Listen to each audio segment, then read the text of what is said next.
been out due to this illness, whatever is spreading across the Capitol. So hopefully everyone will get healthy and stay that way. So good to have you back. Committee, we are going to switch the order to accommodate some conferees who are having to testify in other committees. So we will begin with the hearing on Senate Bill 50 as long as Dr. Morrissey. Is Dr. Morrissey here? No. Okay. We're going to go ahead and start. Hopefully he will be here by the time we get to his testimony. So we will begin with a hearing on SB 50. I'll open it up with a overview by our reviser, Tamara Lawrence.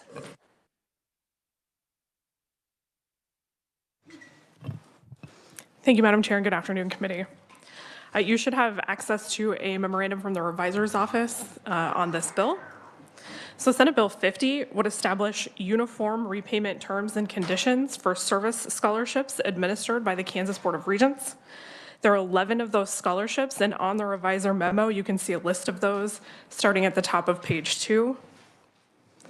Currently, if a service scholarship program requires the scholarship recipient to provide service as a condition for receiving financial assistance, the law generally requires that the recipient pay back a portion of that financial assistance that they received if they do not fulfill their service obligation. And right now, each scholarship program has its own terms and conditions for repayment, including the interest rate and accrual date. New Section 1 of Senate Bill 50 would establish an annual uniform interest rate of 5% on any repayment obligation stemming from a service scholarship program. It would also set the accrual date as the date the obligation began as determined by the State Board of Regents. New Section 2 of the bill would authorize the State Board to recover reasonable costs of collections on repayment obligations. And new Section 3 would authorize the Chief Executive Officer of the State Board to set charges and fees for the cost of administering those service scholarships. Sections 4 through 15 of the bill make conforming amendments to the specific service scholarship program statutes. And finally, in addition to the uniform interest rate, Section 15 of the bill would amend the Adult Learner Grant Act to clarify that students in that program would enter into agreements with the State Board of Regents, not the post-secondary educational institution as it is currently written. The bill would take effect on July 1 of 2025 upon publication in the statute book. There are a couple of things that I want to note for you. The first is that the interest rate change was already made to the Nursing Service Scholarship Program last year. It is still included in the bill to make sure that all the language for each of these scholarship programs conforms and is the same. And if any of what I have said sounds familiar, it is because both the uniform interest rate and that adult learner grant provision were included in bills last year. They were both House bills at the time. And with that, I'll be happy to answer questions. Thank you. Questions for the reviser? Senator Sykes. And thank you, Madam Chair. I'm not sure if this is for the reviser, but it is a question probably for research to get back.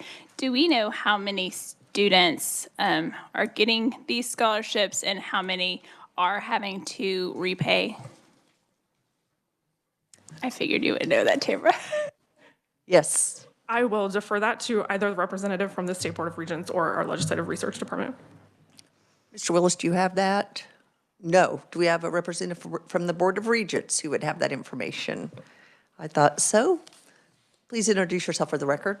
Thank you, Madam Chair. I'm Elaine Frisbee. I'm Vice President for Finance and Administration with the Board of Regents. In regards to Senator Sykes' question on the number of recipients and those who are in repayment, I'll have to get that information for you. But yes, we do have that. Thank you. Other questions for the reviser? Senator Petty. Tamara, just so I understand this completely, so this bill is actually putting all of these scholarships into one program so they'll have a common program of how they're, if there's any repayment that's necessary? Right, so right now each of these programs has a different repayment obligation requirement for that program, and this would just make uniform the repayment obligation requirements with regard to the interest rate and the accrual date of that interest. And just as a follow-up, so currently, the repayment process that's in place for each one of them, is it with the state, is it with the Board of Regents? Yes. Okay, thank you. Other questions? I have a question real quick, if you know, if not, maybe Ms. Frisbee will know, but the Financial Aid Services Fee Fund, do we know the balance of that? I do not. Okay. Thank you. Committee, we will now turn to testimony. I see, Sue, are you seeking to be recognized? Chair, Sue Peterson for the Kansas Osteopathic Medicine College. Dr. Morrissey's should have been written only. Okay, thank you very much for that clarification. Okay, so then we will turn to our proponent testimony. We have Elaine Frisbee. Welcome to committee, Elaine. Thank you, Madam Chair. Thank you for the opportunity to talk to you today a little bit about Senate Bill 50. This is legislation that was introduced on our behalf, and the Board of Regents did request this last year as well. It was passed by the House Education Committee, but didn't make it to the House floor. I think perhaps because the bill is rather lengthy, because it touches so many different statutes and tries to make them uniform. And so there were some challenges with getting that through the House floor, come over to the Senate side. So we're trying again this year. The intent of this bill is to reduce the financial destructiveness, frankly, of some of our repayment terms. We do have a myriad of programs that we offer to students from Kansas. They all have been established by the legislature over different timelines, different points in time, and as a result, we have different payment terms. So many of our programs right now, if you do end up in repayment because you do not fulfill your service obligation, you can end up paying over 14% interest on your balance. And in some cases, the balance that you owe that interest on can go all the way back to the time for when you first received an award, which can be quite a few years, depending on the length of time that when you received the scholarship.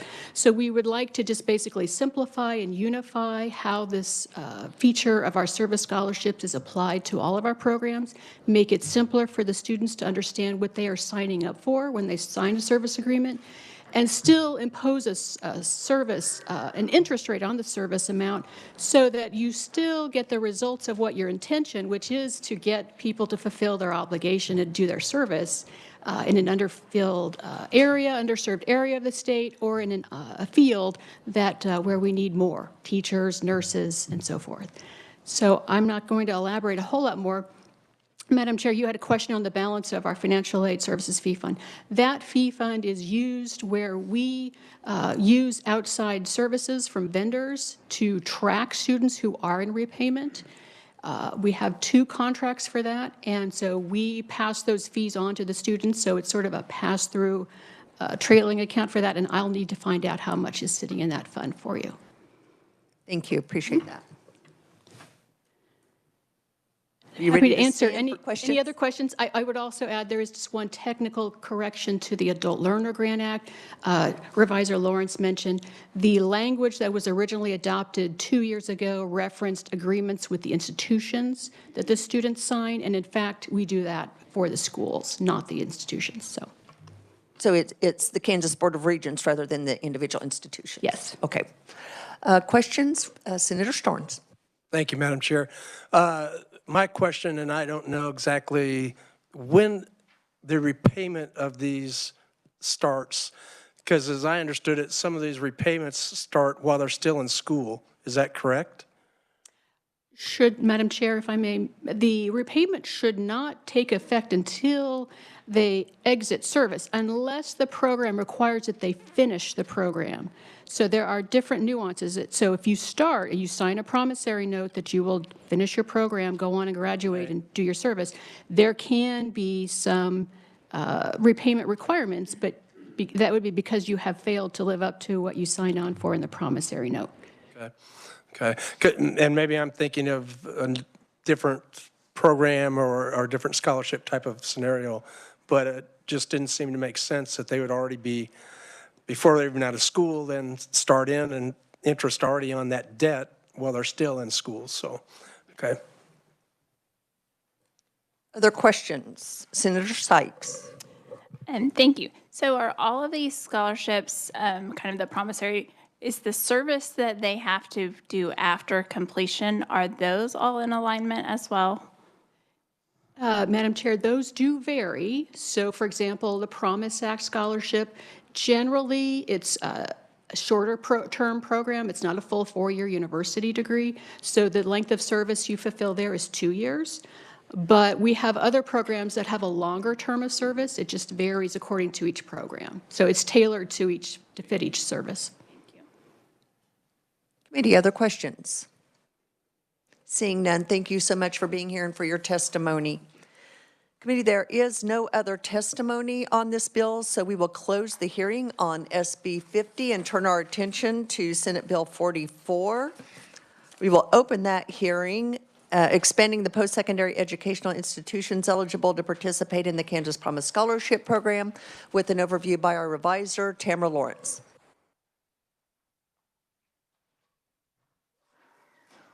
Thank you, Madam Chair. And again, on this bill, you should have access to a memorandum from the revisor's office. So as the chair noted, Senate Bill 44 would expand the eligible post-secondary educational institutions under the Promise Scholarship Program. Just a little background on that program. It was enacted in 2021 and provides a last dollar scholarship to certain eligible students. In addition to the other requirements of the program, a student must enroll in one of the statutory or institutionally designated high-wage, high-demand, or critical need industry programs at an eligible post-secondary educational institution. The student must also agree to live and work in Kansas for 2 years after graduating, which was just noted. Students may receive a scholarship under this program for up to 68 credit hours or $20,000, whichever occurs first. And the entire program has a maximum annual appropriation of $10 million. So now to the bill. Currently, the only eligible institutions that may participate in the program are community colleges and technical colleges established under the laws of this state or certain private institutions. You can see those in capital letters A, B, and C in lines 13, 15, and 16 on page 1 of the bill. Senate Bill 44 would add to the eligible institutions in capital letter D in line 22 any post-secondary educational institution that has its main campus or principal place of operation in Kansas, offers a Promise-eligible program, is accredited, is recognized by the State Board of Regents, and is eligible to receive Title IV funding. Additionally, the bill on page 2 in line 23 would make a conforming amendment to the scholarship amount statute to include those institutions. The bill would take effect on July 1, 2025 upon publication in the statute book, and I'll be happy to answer any questions. Committee, what questions do we have for the reviser? Senator Petty. So Tamara, you referred to letter D, line 22 in the bill. And so when it says an institution of post-secondary education, does that change it now to be 4-year institutions? No, because they still have to offer a Promise-eligible program, which is a 2-year associate degree program or career and technical education certificate or standalone program. So because it's limited by the programs it offers, it still is only 2-year institutions. And that's a pretty narrow group, isn't it? I mean, well, it's not for you to answer. Okay, sorry. Committee, other questions? Seeing none, thank you so much. We will move on, committee, to proponent testimony. We are going to limit it to 4 minutes per conferee, and we will begin with Kylie Childs, Director of Government Affairs from Leading Age Kansas. Is Kylie here? No, okay. We will then go to Jenna Akpan, I hope I'm saying that correctly, Jenna, of Wichita Technical Institute. Welcome to committee. Thank you. Good afternoon, Madam Chair Erickson, Vice Chair Thomas, and members of the committee. As mentioned, my name is Jenna Akpan, and I'm speaking on behalf of Wichita Technical Institute. and I'm so excited to be here to advocate today in support of Senate Bill 44. The Kansas Promise Act was designed to provide industries, employees needed to continue to grow and strengthen our economy. According to the 2024 economic report, it is apparent that we have more people leaving the field, retiring, than coming into those high critical needed areas. Wichita Technical Institute has been training established Kansans for the last 70 years. Kansans that have grown up here, have families here, and have no intention of leaving here. Today, I'm here to advocate for choice, not only for our students, but for all students. We have to change our viewpoint that the Promise Act is not funding the school, but we are funding the student. Students thrive and reach their fullest potential by choosing the best learning environment that fits their specific needs. The environment that will get them trained, certified, and out in the workforce faster. Wichita Technical Institute, since 1954, has grown to offer 6 high-demand, high-wage, critically needed areas of training, which are all approved under the Kansas Promise Act. For the last 16 years, we have entered over 4,000 students into the Kansas economy and workforce, with graduation rates averaging 62% and placement rates 78% in 2024. Those numbers speak for themselves. The Accrediting Commission of Career Schools and Colleges, the Kansas Board of Regents, the U.S. Department of Education, Veteran Affairs, and state agencies such as Kansas Works can all access and verify annually that we are providing Kansas with the training needed to impact our economy. But we aren't just held accountable by those agencies. We are held accountable by taxpayers. The students that come to our school every day hold us accountable. The companies we work with, like Spiro Aerosystems on our apprenticeship programs, hold us accountable. Employers that hire our students hold us accountable. Although financial aid is available for those who qualify through loans and Pell Grants, many individuals still shy away from returning to school due to the financial burden. Our students are drawn to us due to our flexible, convenient model, the model that will allow us to train and certify more Kansans to enter the Kansas economy. Every program we offer is built around hands-on training and national certifications. Students don't just leave with a piece of paper. They leave certified so they can get on the job day one, even some before that. Although I could stand up here for hours and tell you all the great things about WTI, it's about the students that make sacrifices every day to make that choice to return to school and to further their education. They're not only changing their lives, but others. I urge you to support Senate Bill 44. Not only for the Kansas economy, but for the people that work hard every day to make it what it is. Thank you. Thank you, and we will take all proponent testimony and then stand for questions. Committee, next we have Mike O'Neill, Kansas Policy Institute, on behalf of WTI. And yeah, 4 minutes.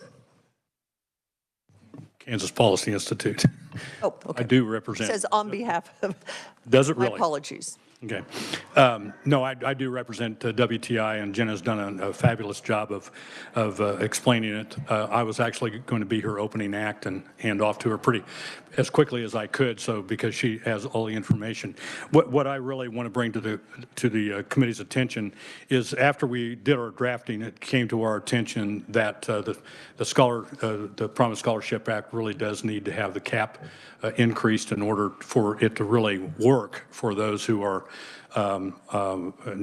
wanting to apply, because we actually want it to work if you let us expand the eligibility for it. So we do have, at the appropriate time, we do have a balloon drafted. The amendment would take it to 15 million. And I understand that last year that there was an effort to increase funding for that. It happened kind of late, and there was a line item veto of that.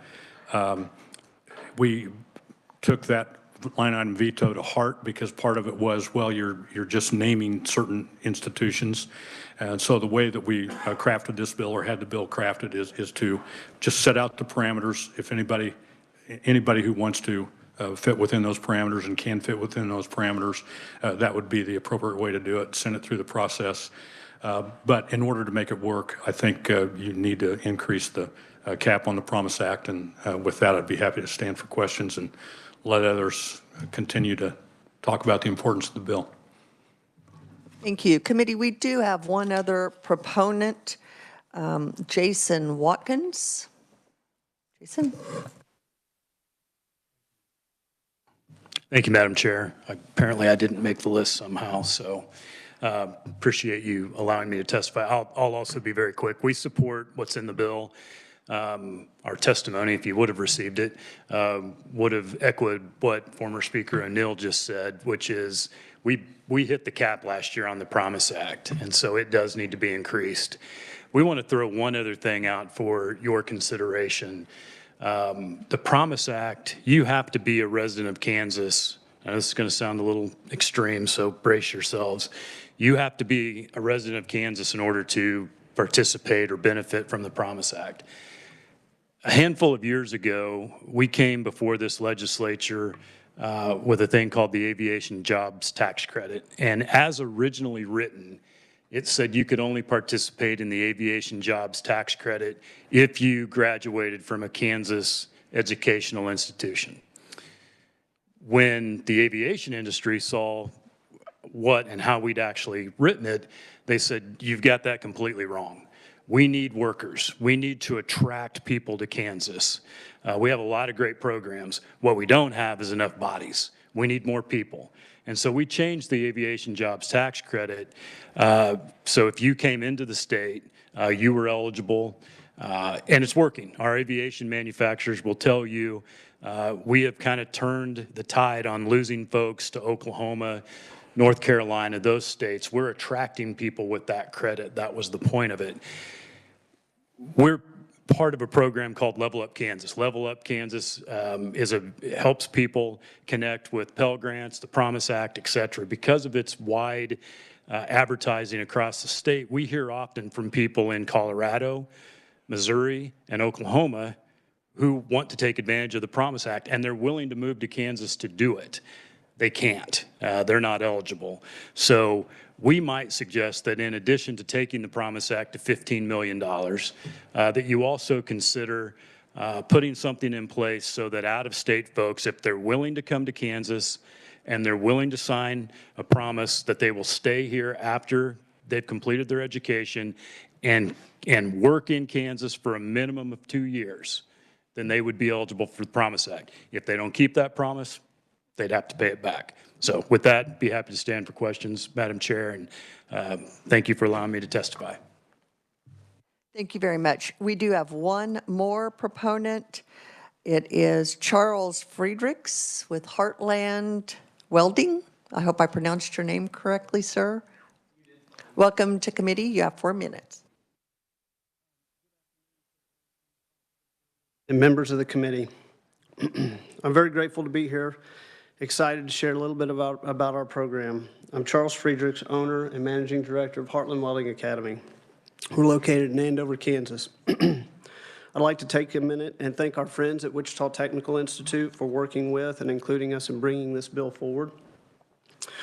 I'm sure it isn't news to the committee about the shortage of trade-based workers in the state of Kansas as well as nationwide.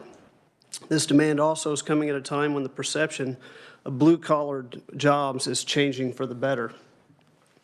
We believe that trades such as welding aren't just jobs. Learning a trade's a catalyst to a long and successful career as well as professional growth.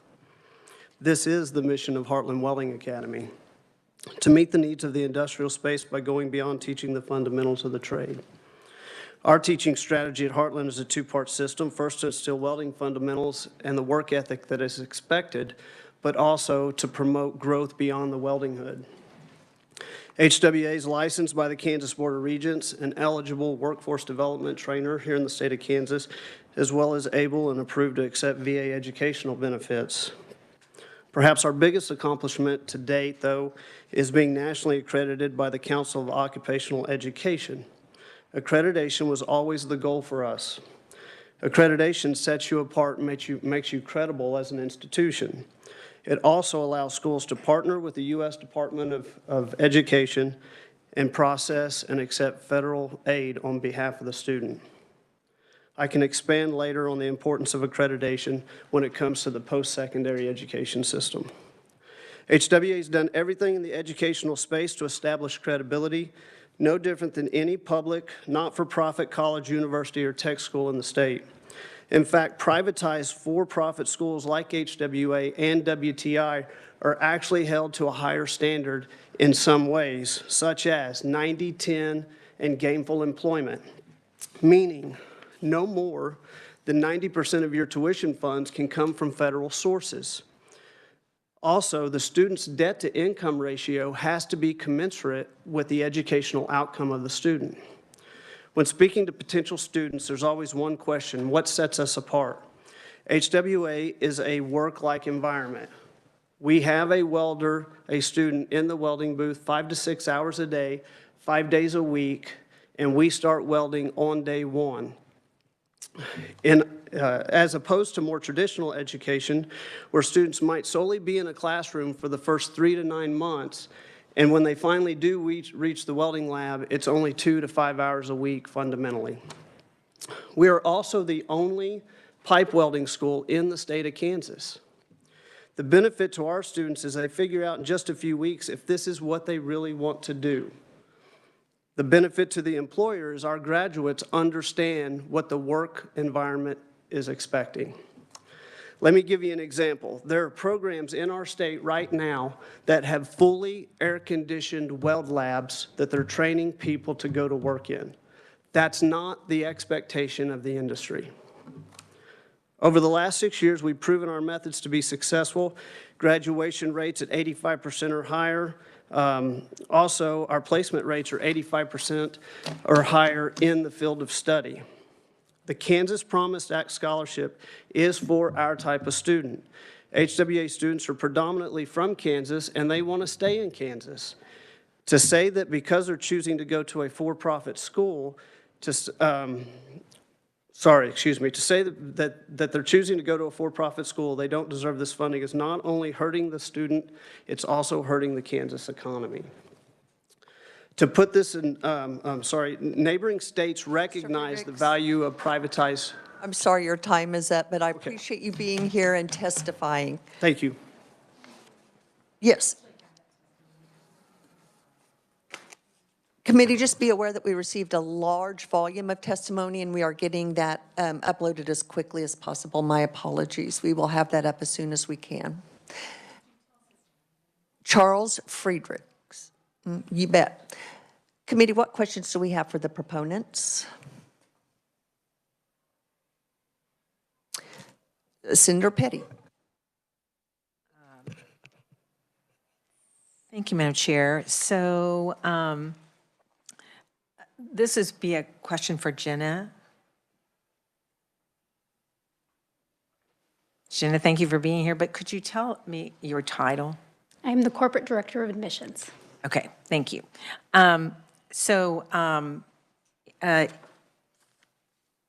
know, we passed the Promise Act in 2021, and we're already seeing it's highly successful. The $10 million cap has been met, and we're surpassing it. So I appreciate that there was the request for the expansion to make it a $15 million cap. What do you, in your testimony, you talked about, well, I guess you didn't bring this up, but I'm going to ask you this question, about expanding it to out-of-state students. So does Wichita have, at the Technical Institute, do you have a lot of out-of-state students? We do not. We don't have housing, so sports programs, anything like that. So majority of all our students live in Wichita and surrounding areas, some as far as north to Salina, east to Emporia is what we normally see. Okay, thank you. Senator Argabright. Thank you, Madam Chair. This maybe is a combination of Mike and Jason. I do think the 15 million is reasonable. My question is out of state and that topic that came up. I would probably scrutinize, not probably, the language if Kansas kids are passed up for an out-of-state student. I think if that's very clear, I appreciate the efforts in expanding our workforce, but I don't want Kansas kids passed up. Thank you, Madam Chair. Senator Sykes? Thank you. My question is for Jason. Kind of on the same lines as Senator Arkwright. Currently, I think the requirements that a student has to have graduated from within the last 12 months, would that be a more favorable looking at maybe expanding that to get more students in the workforce to like 24 months from a high school instead of opening up for out of state? Mr. Watkins? Thank you, Madam Chair. I think that would be an improvement. I don't know that it quite gets you all the way there. I talked a little bit about Level Up. Level Up is marketing to those 25 to 45-year-olds that are working full-time. So we know they're willing to work. But for whatever reason, they never went to school, Madam Chair. They never got any formal certificates, job training. They are prime for us to attract to get a certificate or better training and enter the workforce. The gentleman that was talking about welding, we send a lot of people to welding. They make an incredible amount of money.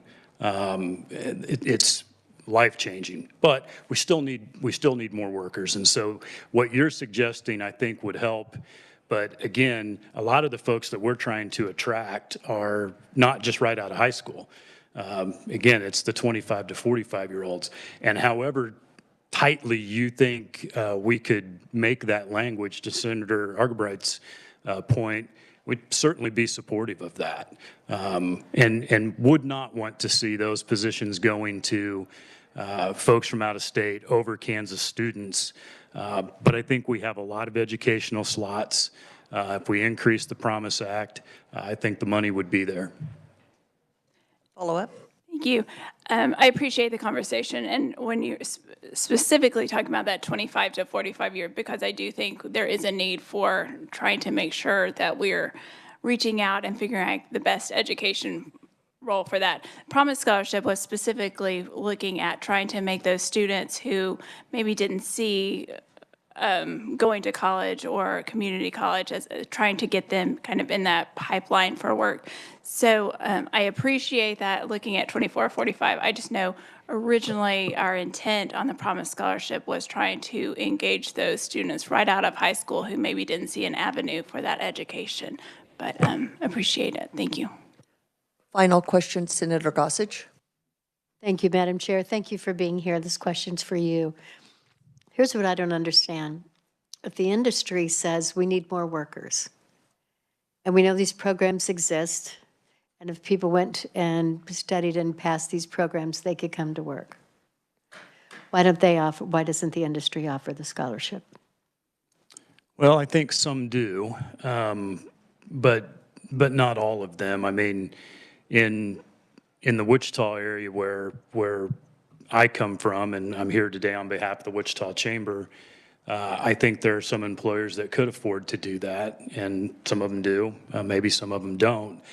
But a lot of employers can't afford to do that. We have small machine shops that are, have 5, 10, maybe 15 people in them, and just because you're fortunate to own a machine shop that supplies parts to Spirit doesn't make you a multimillionaire. I mean, we have machine shop owners that do well, but they're by no means wealthy.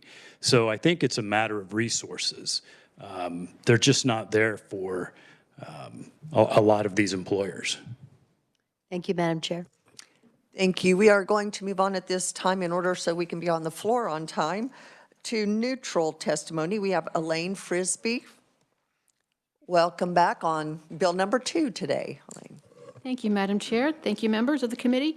Happy to be here today to talk a little bit about Senate Bill 44, and I think a lot of questions have been asked about the program, and I'm not going to rehash some things. I just want to point out why we as the Board of Regents are neutral on it, and honestly, it involves the volume of time and effort that it takes our staff to manage the Promise Scholarship Program. It is one of our most complex programs. It has blossomed and affected well over 2,600 students just last year. We have one financial aid staff person assigned to this program, and the 28 institutions that we do currently have all have staff involved in this program. It takes a lot of time and effort and attention for every individual student because of the complexities and the way that we must exchange information on finances for the student, because it is a last dollar program. So I don't want to dwell on that very much. For 2 years now, we've tried to sound the bell with our appropriations committees that we need some staff support for this program in particular, but also for some others. And so have some concerns over how this just grows the scale of the program for us. Definitely agree with the premise that this is all about serving the students, and agree that the money should follow students to where they want to go and meet the workforce needs of our state. But really, this is our concern with all the minutia of how we have to administer the program and ensure that it follows the statutes that you set out for us. So I think I'll stop there and see if there are questions for me. And if not. Thank you. We will take our next neutral testimony and then open it up for questions committee. And it is Heather Morgan, Executive Director, Kansas Association of Community Colleges. Welcome to committee. Thank you, Madam Chair. I think this is the 4th or 5th year in a row I've been here in front of this committee talking about the Promise Act. So we're excited to be here. We are neutral on the bill only because that the program is essentially out of money. So this fall, one of the questions that Mr. O'Neill asked me, and I really appreciate him and Jason working with us and trying to work together to figure out how to make this program work the best. We got notification that we could not accept any more students into the Promise Act. So there's a $10 million a year cap. There's a $10 million a year appropriation. But what some of the new members may not be aware is that students have 36 months to complete their program. So if I enter school today, I have 36 months to complete, which means that the money to pay for my scholarship has to be reserved until my time elapses or I hit $20,000 cap. So you may hear in appropriations that there was a rather large reappropriation. Well, that reappropriation is probably reserved money for students who are in the process of getting their education. We have no position on allowing extra schools in, but if you are going to allow extra schools in, we definitely need to raise the cap and have some additional appropriation. As far as Mr. Watkins' suggestion about out-of-state students, I will say we have a number of community colleges that are on the border. From 4 miles from Coffeyville Community College is South Coffeyville, Oklahoma. Certainly Colby Community Colleges and Community College and Seward Community College recruit the Front Range of Colorado. And if you were in a committee earlier today talking about contract nursing, over half of the Kansas Promise Scholarship is currently going to healthcare occupations. So as we think about how do we increase the healthcare workforce, this is a key tool. I had a president with me earlier today in Senate Ways and Means, and he told me a story. He said, when we had to shut down the Promise Act, an adult student came to him and wanted to do nursing. He said, unfortunately, we had to close applications, and so we can't offer you the Promise Act. She started crying, and he goes, I don't like to deal with crying students. I said, I can understand that, but this Promise Act scholarship is changing lives, and it's the only undergraduate scholarship I'm aware of that really has a live and work requirement. So as you think about investing taxpayer dollars, they're going to return to the state of Kansas because they're going to live and work here, they're going to have to repay. So we have no position on allowing extra people in, but if we're going to allow more people into the program, we have to absolutely fund it. Thank you. Thank you. Committee, what questions do we have for our neutral conferees? Senator Blasey. Thank you, Madam Chair. And my question, I guess, is for anybody, either of you, but I thought just 2 years ago we had spent like a third of the money that was appropriated, and all of a sudden we're out of money. I mean, maybe I'm wrong on the history there, but is it because we've opened so many more programs and degrees to this pathway? That's why there's so much, I guess, need or desire to fill up the 10 million? Or is it, what's the reason, I guess? Because it seems like a few years ago we had so much money and no one was using it. I think two things. One is it takes a while for things to catch on across the state and for marketing. So Leading Age Kansas, who is a proponent, is a nursing homes. So we've partnered with business and industry, so we have an increased usage. But I also think it's a stacking effect, and I'd be interested to see what Elaine said. But when you have 36 months to complete, you have to reserve that money. And so the money might be reserved but not used. Do you have anything to add? Ms. Frisbee. Thank you, Madam Chair. I would agree. One challenge for us at the Board of Regents, we don't have a marketing budget to promote these programs to prospective students, so that does slow the adoption rate of our programs. We have a new adult learner program, so we are in constant communication with high school counselors and guidance counselors and out in high schools, but yet, word is slow to spread. Level Up Kansas, that was referenced earlier, has certainly been a fire starter for us as well.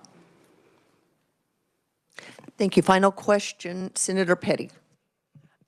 Heather, it's for you.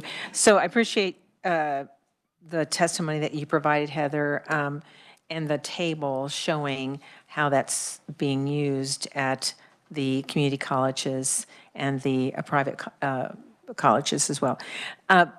So if I recall correctly, yes, along with Senator Blasey, the first year it was slow off the ground, but was it due to getting the word out? And then once the word got out, then bingo.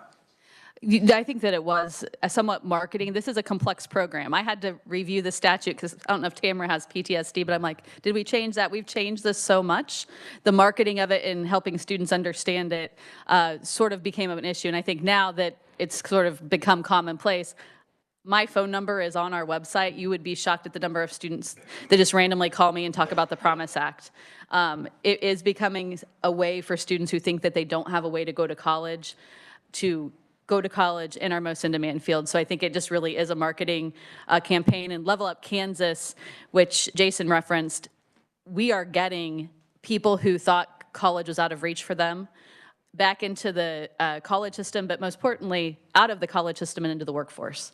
And that is driving the Kansas economy. So I think that this has been an overwhelming success. And I think former Representative Thomas might remember a few years ago there was a to-do in conference committee about the cap. And initially it was going to, I think, be like 125%, and whatever was awarded, the cap would kind of move. And we went away from that in conference. It might have been 2 years ago now. But the cap is one thing, and the appropriation is another. Thank you, committee. We are going to move on at this point to opponent testimony, and we do have Jim Gannett, President, Kansas Technical Colleges. Is Jim here? Okay, maybe he is written only. Okay, so with that, we are going to close the hearing on Senate Bill 44. I appreciate everyone's participation in that. Today, committee, a couple of housekeeping items. We will meet tomorrow and have a higher ed by the budget presentation. Also, committee, you will notice on Thursday, we will start working bills previously heard. We will take those in the order that we heard them. So if that helps you, and we can get a list to you, with the exception of Senate Bill 75. We have set aside a day to work that, and that will be, I believe, next Thursday. But otherwise, we will work them in the order that they were heard, and as quickly as we can. Turnaround's coming quickly. Are there any questions? Senator Petty. So, Madam Chair, you will provide us with a list of the... We will provide you with a list of those heard. And so then if you have amendments, or just know that as we have time, we will just work as many as we can with whatever time we have left from hearings. And so come prepared, and we will get that list out to everybody. With that, seeing no other business before this committee, we are adjourned.